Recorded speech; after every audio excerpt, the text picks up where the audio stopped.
Hello, welcome back to my channel. It's Tia, and I'm back with the voiceover.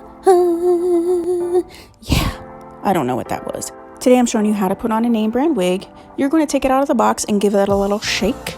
And I'm going to show you the cap construction here. This is a lace front, monofilament parting. This is Raquel Welch's Well Played, and I have many videos on her, which will be down below. So the first thing you want to do is you want to put on the wig and take the ear tabs and make sure that it's just sitting in the right place and it's pulled down in the back and it's sitting on your forehead in the right place. I am brushing through this wig. This is a detangler brush. A lot of people would prefer to use a detangling comb.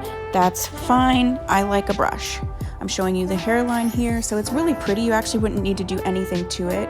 But I'm going to take my Laura Mercier baked powder, it's a powder foundation, and tap in the powder to the hairline just so it blends a little bit more seamlessly. You can see it up close. The brush I'm using is literally like a Wet n Wild flat shader brush, and it was like $1, I think. And that's really it. You're sort of ready to go. I think it looks very natural. This wig is comfortable. In general, wigs like this that are sort of that monofilament parting lace front name brand wigs, a lot of them are just like this. You just shake them, put them on, adjust them, add powder if you want, and go. So that's what I have for you. If you have subscribed, please do so. If you have, thanks so much. I'll see you in the next video. Bye.